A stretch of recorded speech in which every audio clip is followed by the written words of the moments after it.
Hey guys, what's going on? So today I watched a video. It was, to me, it's pretty disturbing. Not really disturbing, but it brought back some really bad memories, I guess you could say. So before I play it, just want to give you all a little rundown. It is a tearjerker. Um, it's a video that a YouTube content maker put up. His name is Devin Gibson. So if you are familiar with Devin Gibson, if you watch any of his videos, the majority of the time they're very faith based. Um, so this one, it's not really a faith based, but he does give some content into what his beliefs and everything. So I just want to I guess give that little tidbit of information. So I'm playing the video, and then I'm gonna give you my little background story or whatever. All right, so here we go. My question, I just wanted to say my daughter's name is Clementine. She was 5 months along when she was aborted in New Jersey.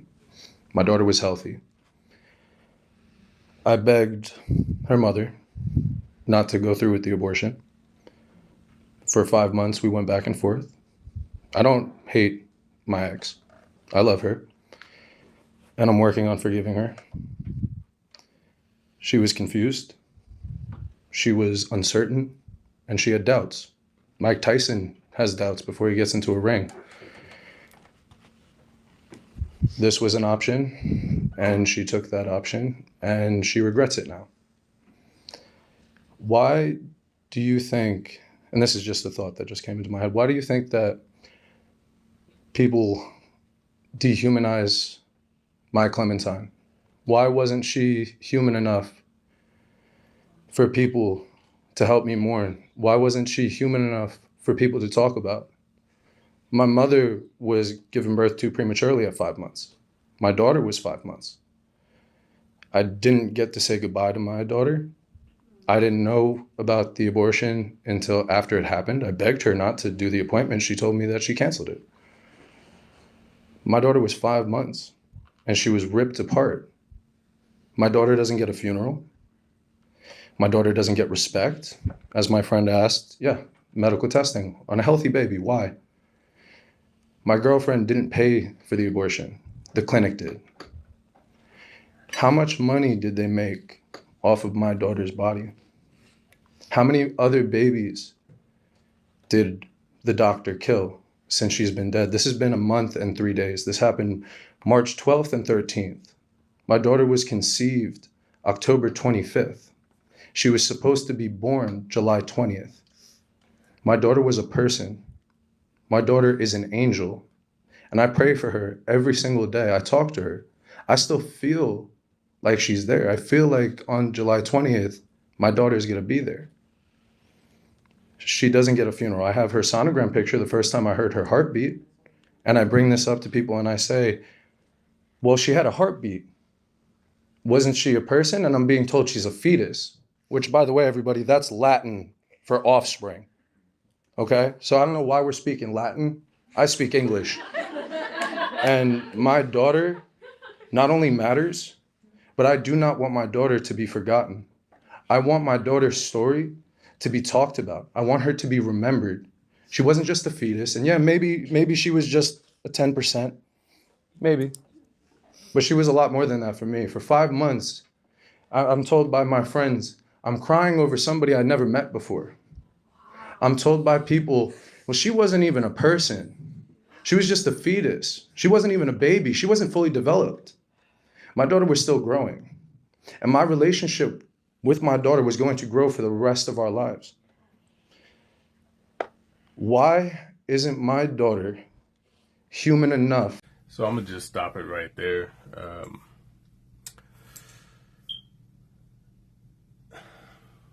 The one thing that he got to do that I didn't get to do, or I didn't think to do, or I just didn't do, was he got to grieve.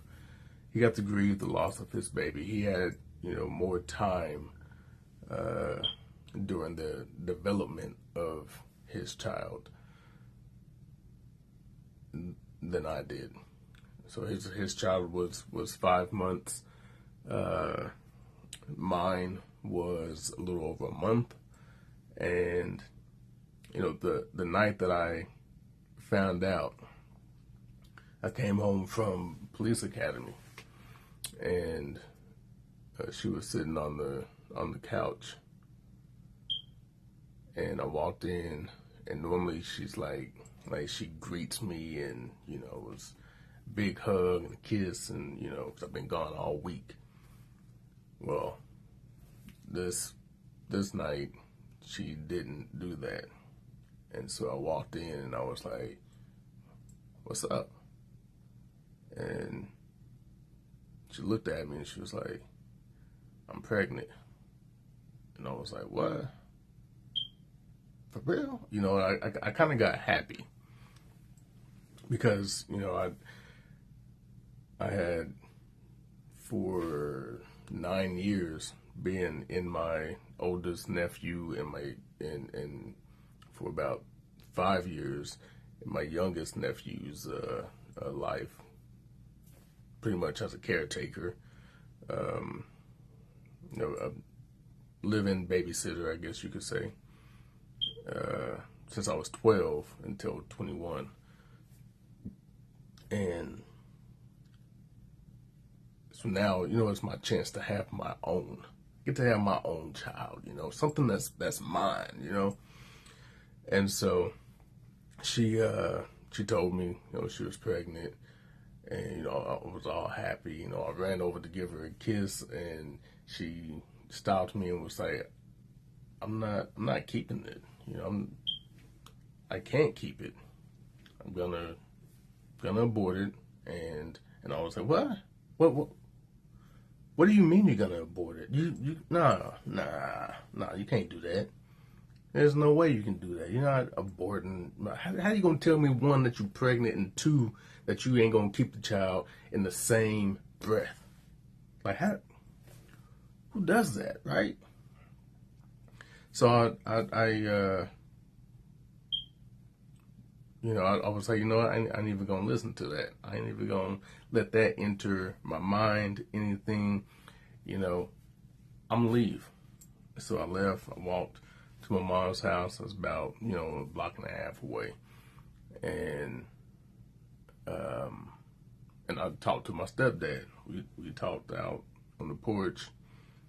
I told him, I told my mom first, and then he took me outside.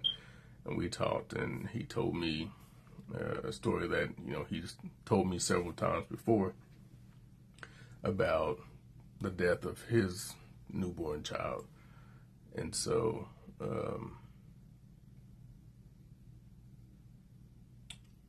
he encouraged me to go back and talk to her some more and just try to, encourage her not to have the abortion.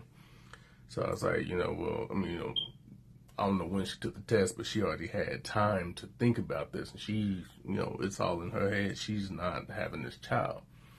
So we talked some more, and then I go back to my apartment, and she's laying in bed.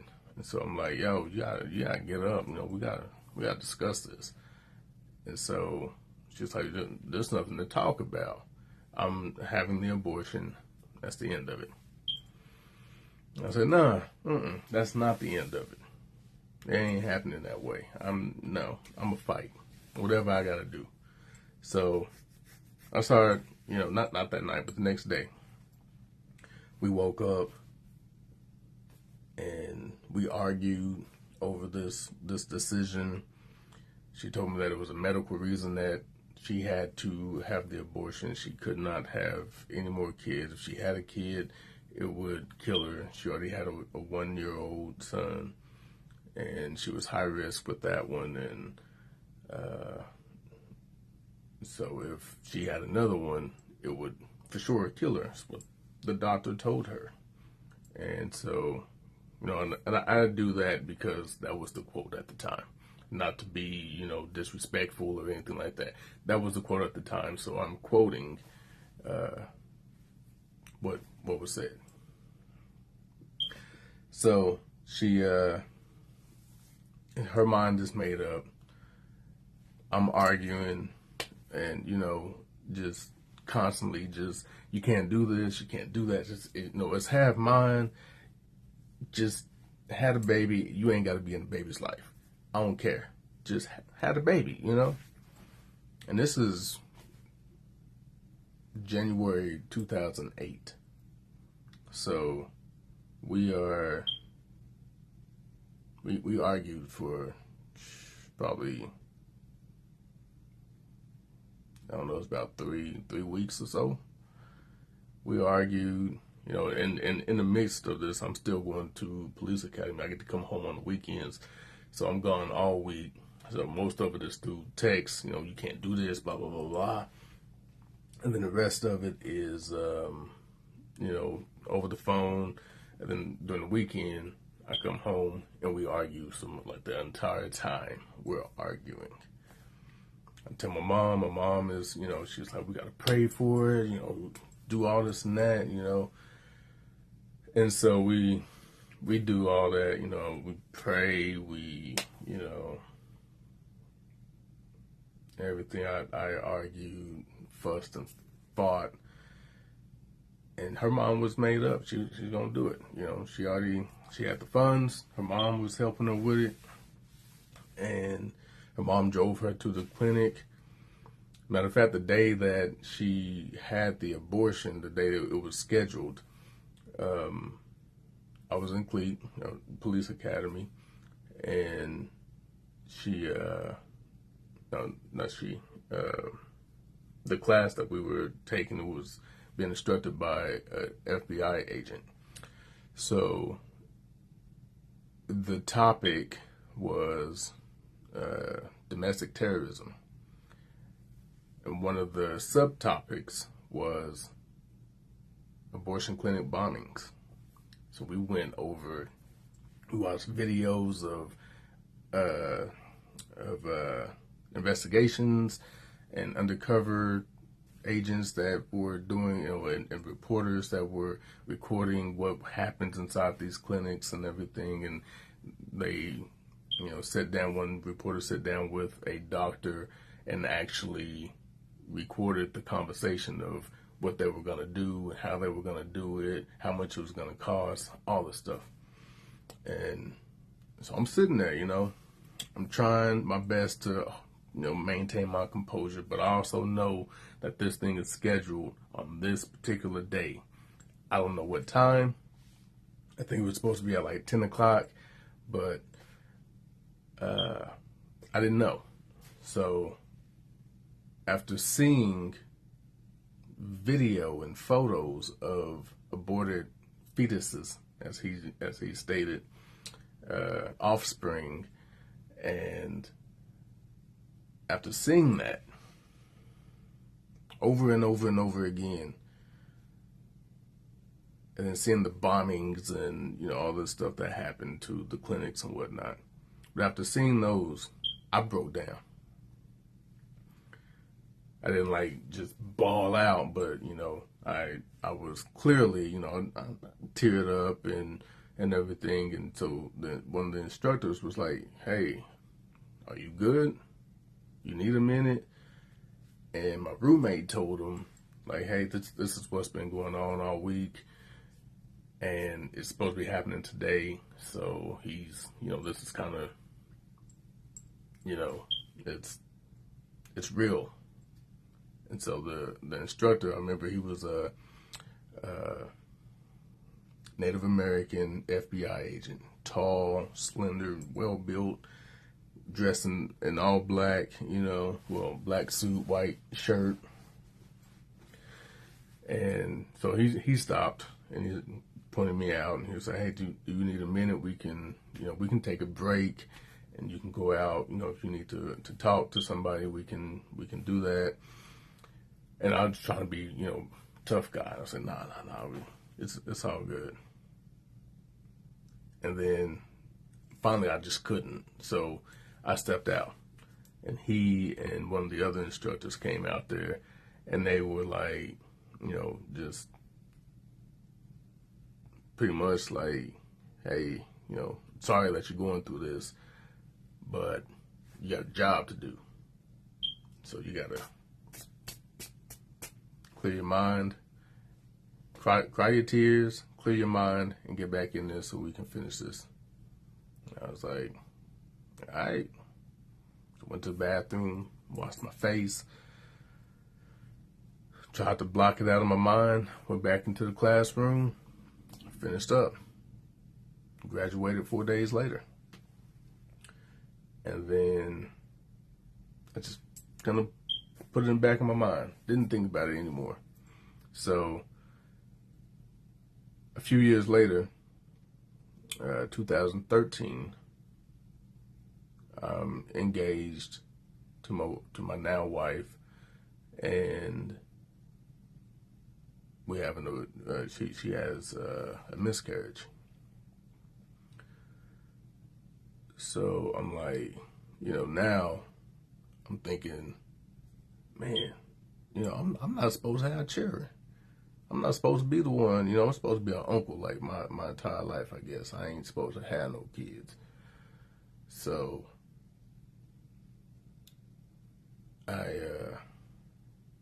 man.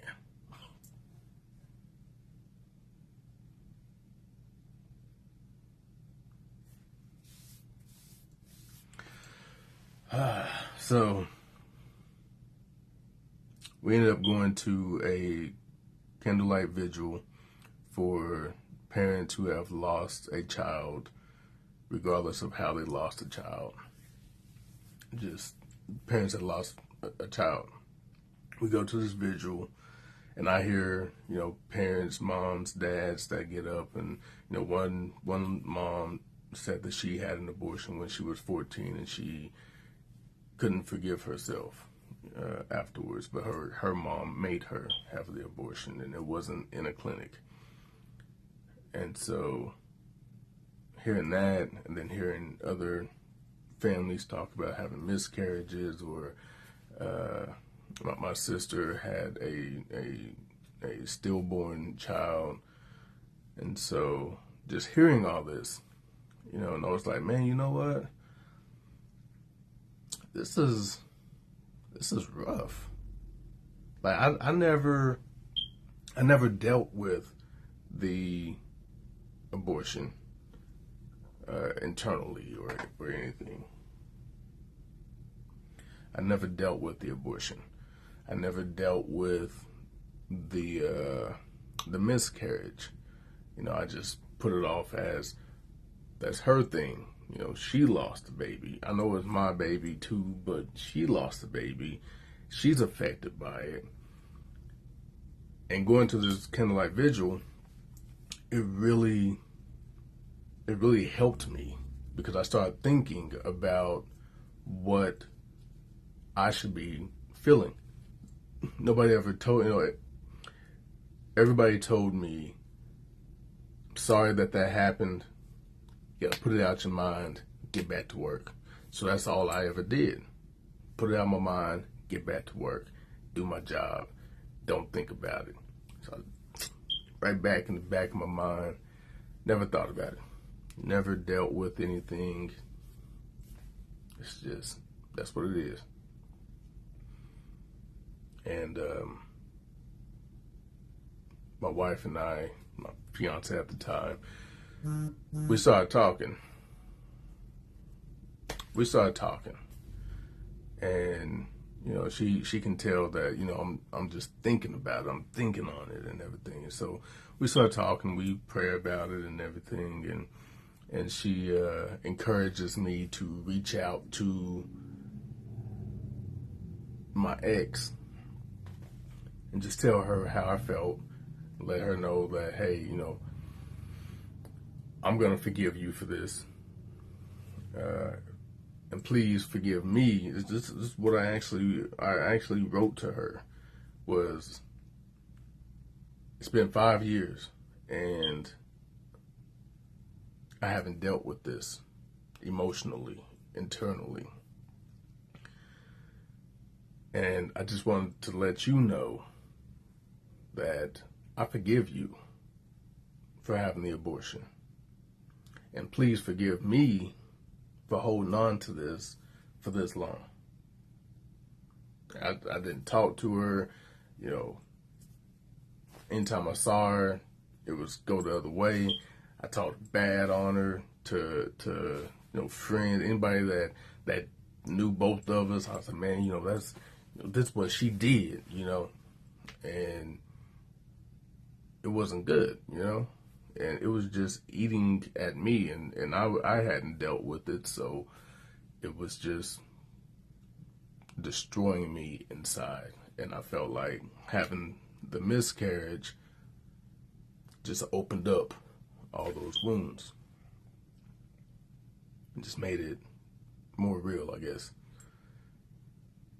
So she responds. She says, "I'm sorry that you have been dealing with this. I forgot all about it." And I scoffed. I was so angry. I didn't even respond to her. I was like, how can you forget that you killed an innocent, growing being? How can you just forget about it? I know I put it in the back of my mind, but I never forgot about it. I kept working and putting it off and not dealing with my feelings or anything.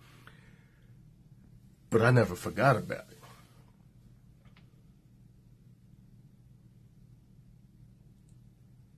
And I wrote a poem to her before she had the abortion, like a couple of weeks before she had the abortion. I wrote a poem to her, and it wasn't a poem at the time that I wrote it, but it was called Enraged Entrapment. And she, she responded to that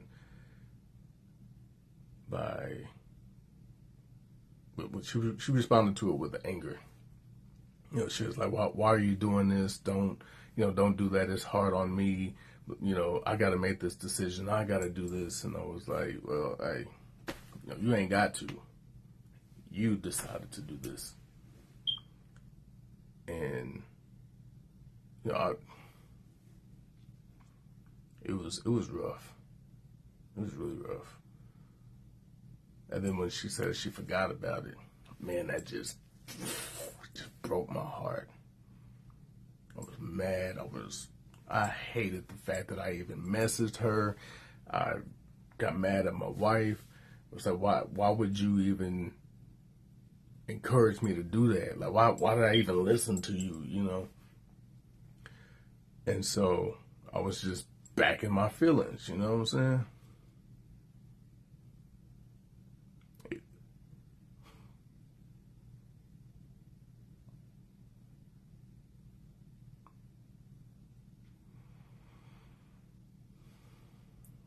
It was hard.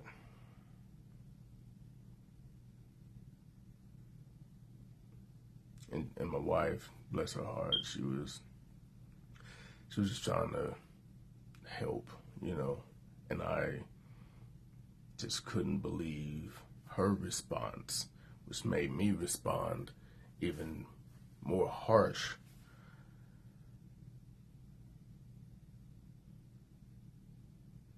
I just couldn't believe it.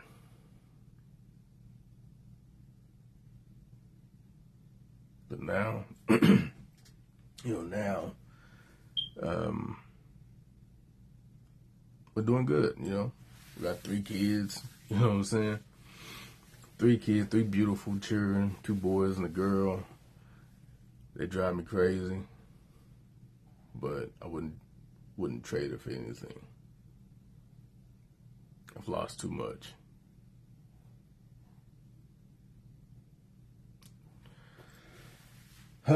So, came across that video,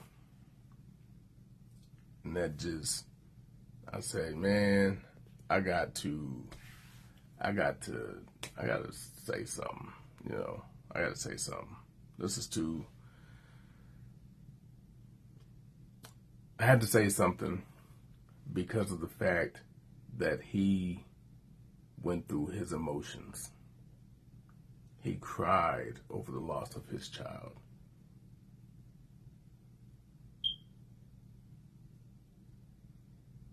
He felt it.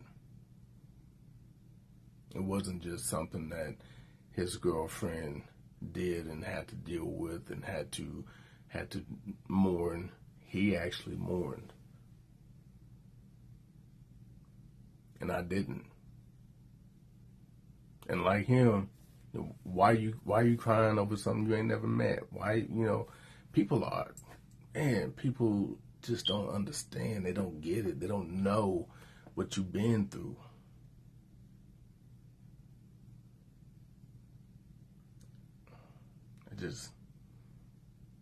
I made a podcast episode in 2019. The podcast was a Brian Johnson experience.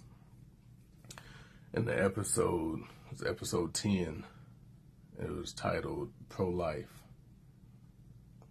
And I discussed all this in that episode. And one of the things that I discussed was encourage men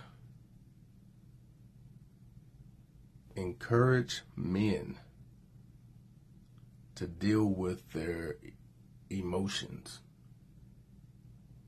If they lost somebody, encourage them to mourn. Don't encourage them to put it off, be a man, don't feel, because that's how you get monsters.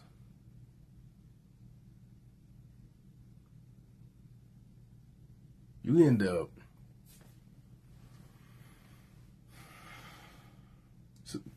society, man. Society tells you not to feel. You never met that baby. You never heard that baby's heartbeat. Why are you crying over it? It wasn't even a human. It wasn't born. It wasn't this. It wasn't that. It doesn't matter. It doesn't matter if it wasn't born. You knew that child. You felt. I didn't get as far as he did. Get to feel the kicks and hear the heartbeat and know the gender and all that. But I would never take away his mourning. I would never tell him not to feel that way. Let the woman cry over the baby. Now, that's your baby too. If you want to cry over the loss of your baby, you better damn well cry. I don't care where you are. You see a baby, and it just makes you want to break down. I've held nieces and nephews before I had my own child.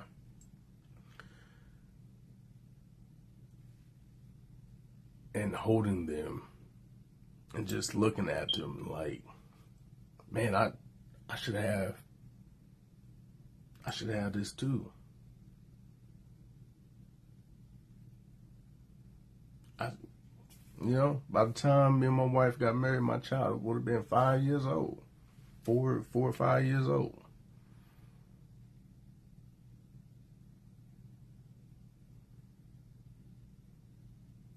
But the dad doesn't get to decide. Dad doesn't get to have an opinion unless he takes the mom to court and gets a restraining order on her that she can't terminate the pregnancy. But At that time, it was her body, her right. She could do whatever she wants. She didn't need anything. Nobody else's word. Nobody else's opinion. Nobody else's permission. She could do what she wanted. And she did.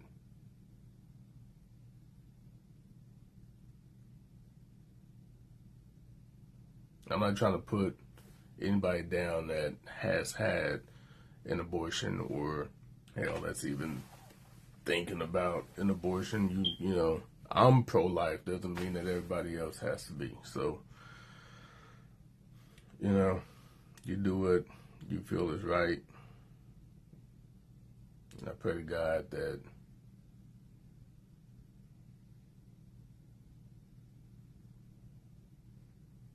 you make the best decision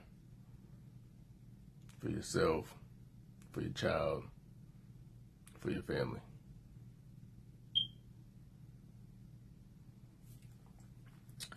But that's the end of mine. I love y'all. Love, peace, chicken grease, mean mugging Brian.